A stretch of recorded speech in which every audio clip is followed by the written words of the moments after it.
Our next speaker will be talking about from risk to resilience. He's the Middle East and Africa Chief Technology Officer at Cloudflare. Ladies and gentlemen, put your hand together for Mr. Christian Reilly. Thank you. Well, good afternoon. Thank you so much for the privilege of being here in the Kingdom. It's been a couple of years since I was last here, and amazing to see the changes that are going on inside KSA, and specifically in Riyadh. It's a very different place than I first visited almost 25 years ago. So congratulations for all the great things that are going on inside the Kingdom of Saudi Arabia. So one of the things that I get asked from speaking to customers all across Europe, Middle East, and Africa is a very fundamental one to security. And the question is, are we winning? And the answer, like everything in cybersecurity, is it depends. It depends on how good the bad actors are at doing what they do. It depends how good each organization is against defending those threats and those malicious events. And I think it also depends on how we view cybersecurity from just a risk perspective, or we view it through a lens that no matter how good we are at cybersecurity, something somewhere will break our protection.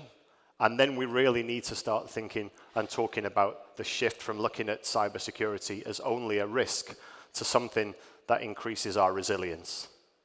And the resilience can be defined in many different ways. The way I like to think about it is if we put ourselves in the mindset of already having a breach. Anybody actually been breached? Yeah, no, I was in a former life, and I can tell you it's not a very pleasant experience. The breach that we had in one of my former organizations was actually a state-sponsored attack, which lasted about 14 months. And due to the nature of the business that I was in at the time, and it was an American company, we were visited by the FBI, and they spent several months in our office every day helping us understand the scale and the complexity of what had actually happened. And at the time, we spent a lot of money on defending our environment, and we thought we did a pretty good job at it.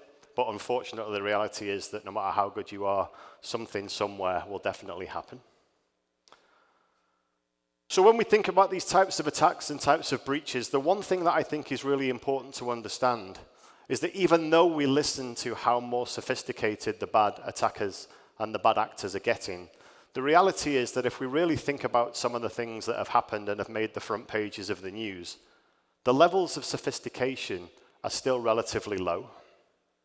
If you think about the three examples on here, I wouldn't say that these were the work of very, very sophisticated bad actors.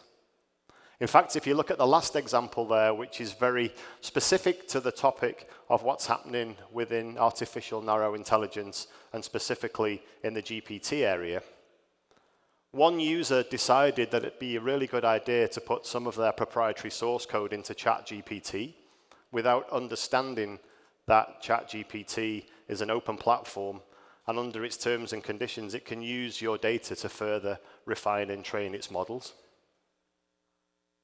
So although there are lots of stories of increased sophistication, I think we have to begin to really understand that this is a spectrum of fundamental simple attacks, simple threats, simple techniques, and simple procedures, all the way through to state-sponsored cyber attacks and cyber espionage.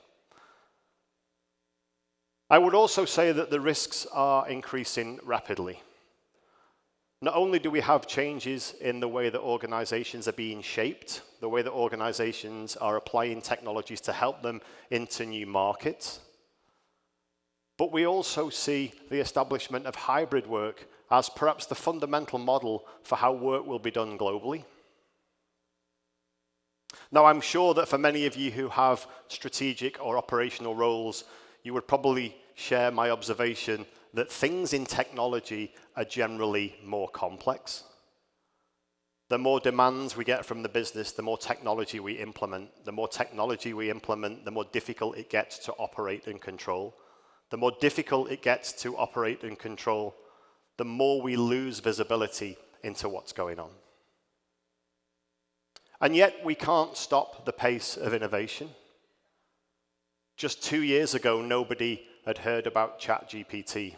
And I suspect everybody in this room has at least logged into it and tried it once to see what it was all about. And the reality is that as we bring in new technologies, as we bring in cloud, different applications, different services, combinations of things that are not behind the confines of our firewalls and our physical locations, I think it's fair to say that as a result of all that digital transformation and the continued pace of digital transformation, we introduce new risks on an almost daily basis. Now, for those who may have been around technology for many years, I think the next few slides will certainly resonate. Anybody have an environment that looks a little bit like this? Yeah, I think pretty much everybody in a large organization would certainly be able to resonate with this particular graphic. Now, the challenge here, of course, is that none of these things that were brought in over the last 10, 20, 30 years, they were not brought in to cause complexity. But my observation, having been a CTO and a CIO in large enterprise historically, I would say that most organizations are really good at bringing technology in, but are really bad at managing technology out.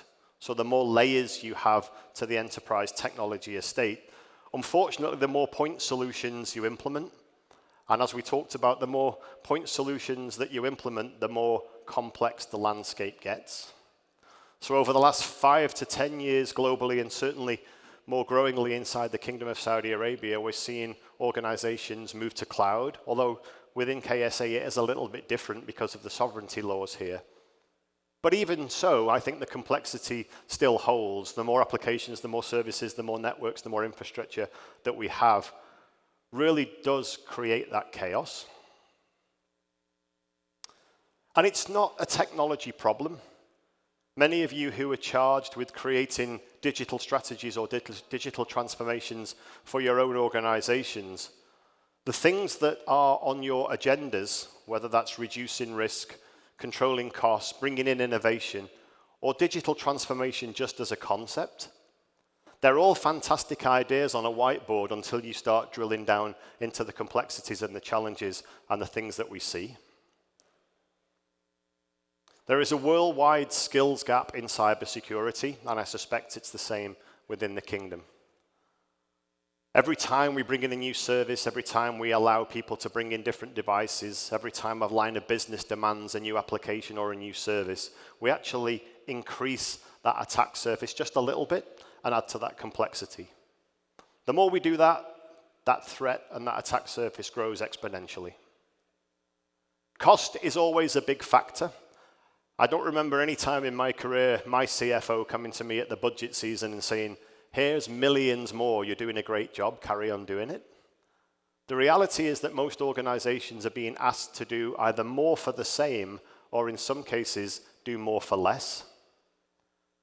And then of course the regulatory and the compliance landscape is growing in complexity all across Europe, all across the world, and of course inside the kingdom.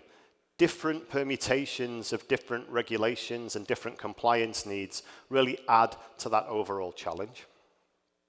And what I believe this does at the board level and at the C level, it really affects the ability to drive true business impact. Entering new markets, creating new customers, retaining new customers, maximizing the spend of new customers, B2C, B2B, and all points in between.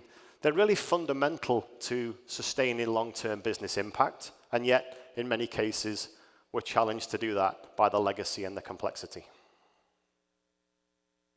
So I want you just to think a little bit about your own environment, the IT environment that you know. Of course, it's made up of a number of different things. There's endpoints, there's infrastructure, there's people, there's applications, there's services, there's different types of resources. Some of those are physical, some of those are virtual, some of those are cloud, some of those are on premises. And I would suspect that your environments look a little bit like this. You know, multi-cloud by definition, multi-cloud by strategy, and in some cases, multi-cloud by accident. We have internal apps, we have external apps, we have internal users, we have external users. We have public resources, we have private resources. All of those within the context of an environment that's increasingly difficult to manage. Yet, what are some of the risks that we see with those environments? growing number of challenges around APIs, and APIs, I believe, are fundamental to the growth of the digital economy. We see more phishing attacks, we see more social engineering attacks, we see drive-by malware, we see risky sites, we see phishing sites. And the challenge is there, of course, is that once we're breached, and it's a famous person once said there's two types of organizations, those who have been breached and those who don't know. And I think that's a really, really interesting point, because in my experience, all of these things that you see on the left-hand side and thousands more make up the overall risk profile and the threat profile for any organization. So let's put yourself in the position of a bad actor. There's 4 clear steps that we see over and over again that make up part of the threats, the tools, and the procedures that a bad actor would use. First of all, we go out on reconnaissance. We look for things that we know are easily attacked and possibly easily breached. Our first indicators of compromise would be to infect systems by malware and weaponized payloads. We may steal credentials through credential harvesting or credential stuffing or credential spraying attacks. And then we take over accounts, so legitimate usernames and passwords that are used to do things that the original user would not. One of the biggest things that I see, and one of the biggest challenges for organizations, is to detect lateral movement. If you think about traditional firewalls, they're there really from a north-south perspective. They're there to try and keep things that are outside from being able to get into the inside. Very few organizations historically thought about the east to west traffic patterns. It's very difficult, from my experience, to detect east to west traffic, because not many organizations actually understand what are normal traffic patterns once you're inside the environment. And one of the key indicators of compromise for any significant breach is the growth in data that's being generated and moved as part of exfiltration. And it's that very exfiltration that really is my fundamental concern. Once a bad actor and an attacker is inside your organization, using techniques like command and control or remote access Trojans, your data is completely compromised. Many, many exfiltration examples that we've seen are relatively simple things, like zip files and RAR files, just data that's being generated, being harvested, and then being moved outside of your organization. So now we've positioned the challenge. Let me talk a little bit about what I think is happening from the threat landscape perspective.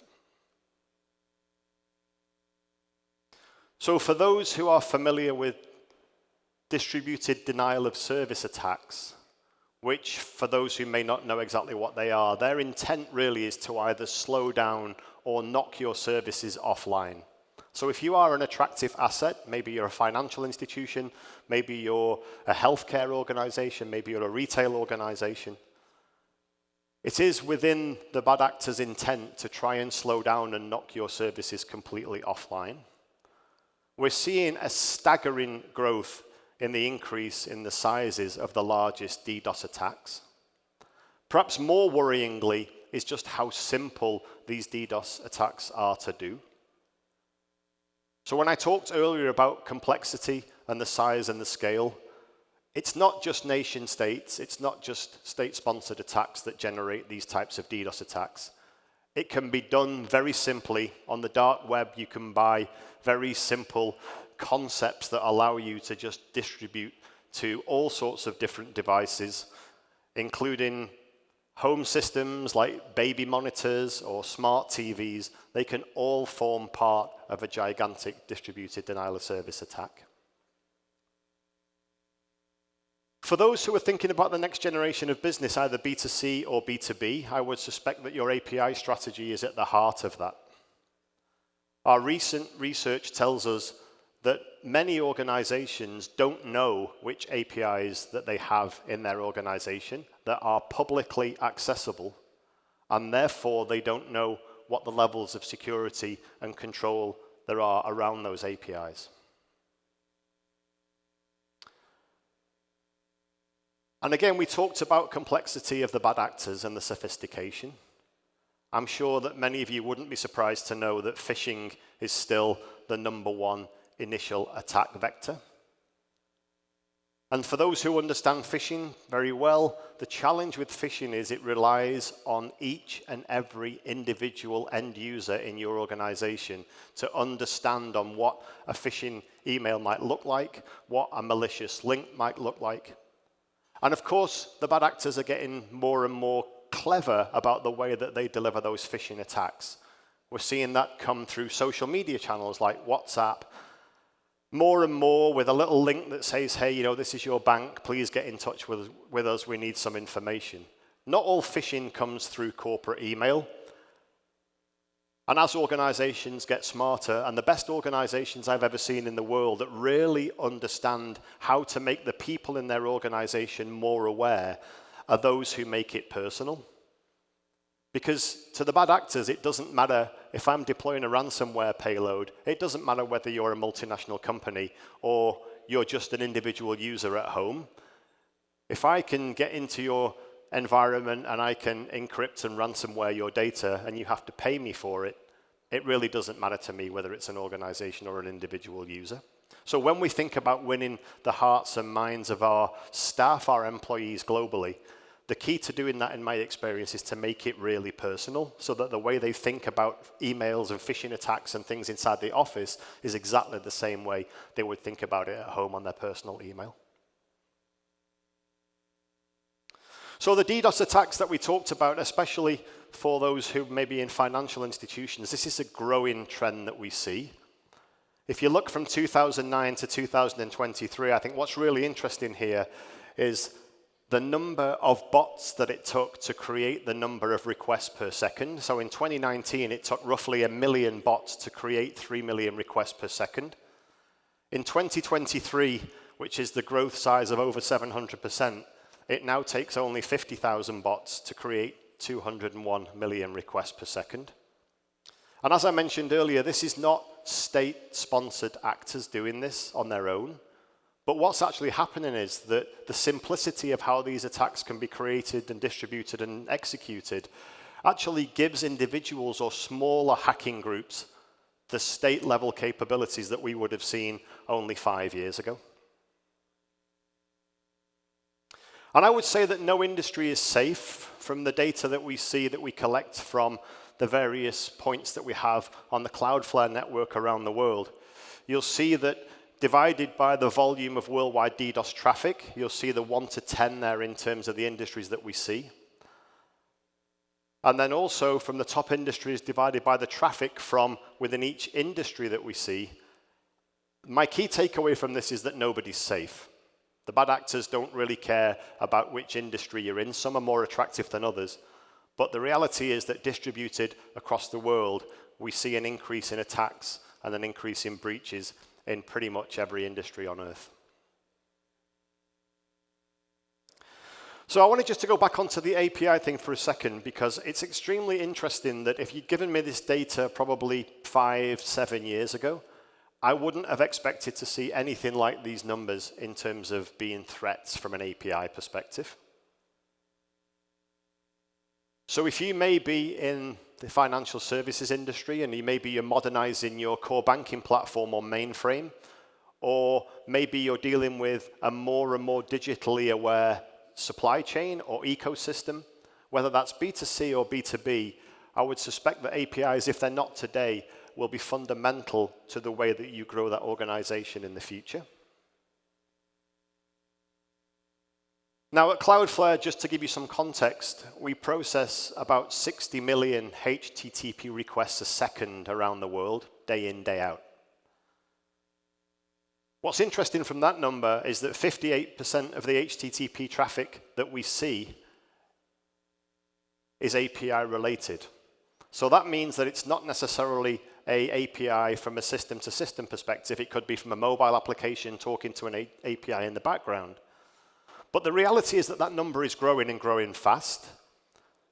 And then if you contrast that with the middle figure here, which is only 33% more API endpoints in organizations were found than what the organization thought they had.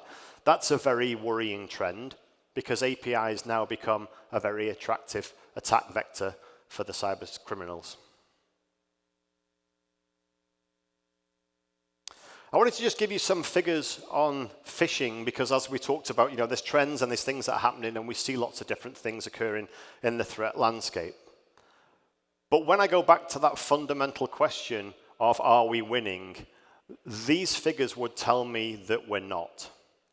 9 out of 10 cyber attacks start with some form of phishing, which means that 9 out of 10 examples usually have some kind of human interaction which has led to the initial breach.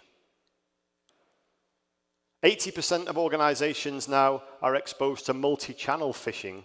So this doesn't mean the simple email that comes in from somebody who says, hey, look, I know your family, I've won some money, I want to share it with you, please click this link. It's coming from different channels. I mentioned WhatsApp, SMS is another channel. We're seeing actually examples of third parties having been hacked and then sending legitimate looking emails through things like online travel agency platforms. So when you log in, it will say, oh, by the way, your hotel has been reserved, but we need to retake your credit card details. They are not legitimate things, although they look perfectly normal to an end user. And just in business email compromise alone, we've seen somewhere in the region of 50 billion in net losses, which is up 17% year on year. So what this tells me is that as we try to continue to strengthen our security programs, as we continue to try and strengthen our user education, we really need to focus more on that because this data would tell us that we still have a real challenge within the human element. And the more we can educate people on this, hopefully, the better our security posture will be. So just in terms of business email compromise, these are the things that we see over and over again.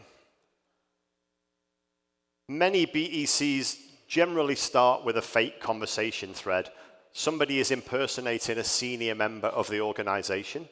So an email may come from the CEO, may come from the COO, may come from the CFO. But the reality is that that's just a spoofed email. And the ones that are really good at that continue this on as legitimate looking threads until at some point they get the end user on the hook and the compromise can begin. What you'll see there is that almost 50% of business email compromise starts with the deceptive link. I don't think there's an awful lot that we can really do to suggest that that is going to go down to 0%. Another example of why I think we need to change our mindset away from thinking about protection and putting all the things in place that are only protection to thinking about resilience. What are the chances of all of these red lines going down to 0? Pretty low. So I think resilience and how we would deal with a breach when it occurs is becoming as important at the board level as it is at the individual CISO level, as it is at the Security Operations Center level.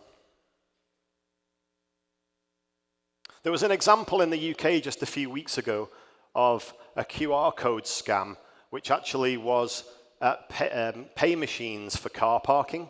So I don't know what it's like in the kingdom here, but in the UK you can pay for your car parking with a QR code that will take you to the provider of that system. Unfortunately, somebody had gone around and stuck fake QR codes over pretty much every one of the payment machines and redirected that to what looked like a website that was legitimate for the car parking operator, but it turned out to be completely fake. So something as simple as that is extremely unsophisticated, but again is an example of how we're seeing more creativity in the bad actors targeting the general public in this case and making it very simple to expose them. So I'll leave you with a couple of what I would consider to be really key questions as we think about resilience. It's a huge topic. It's an extremely difficult topic to understand. It has to tie in to governance, risk, and compliance strategies. It has to tie in to the bigger programs of security overall. But I just asked yourself a fundamental question. Are you in sync with across the entirety of the organization about risks in your environment and what opportunities you have to mitigate those risks? And if so, going away from here today, going away from the conference, what strategies can you think about that are not on your list today that can help you get better at the overall security posture? There's always a balance between cost and risk and outcome and likelihood, and I'm not suggesting that that will change. But hopefully from the last 20 minutes or so, you've got a little bit of insight into how we think about the world at Cloudflare, how I think the world is changing very rapidly in terms of what we need to do from a cybersecurity and resilience perspective. And hopefully those resilience conversations can begin to take shape in your organizations. I pray that none of you ever go through the breach that I went through, but all I would say is be prepared, have a great resilience plan, and hopefully if the worst does happen, then your resilience plans will enable you to reduce the overall downtime, reduce the risk of exposure, reduce any financial penalty, and hopefully give you a better security posture overall. So there's a few things that can obviously go wrong. So nobody wants downtime through an attack. Nobody wants financial losses, and nobody wants the resource drain. All four of those things came from my personal experience. The last one is perhaps the most important. If you have security people in your organization, make sure you tell them what a great job they're doing all the time. It's the most difficult job in technology. It's the most thankless job in technology. And you can really burn people out, unfortunately, if we don't staff that and give them the right resources to do that. So with that, thank you very much, and I'd like to invite our MC back onto stage. Thank you.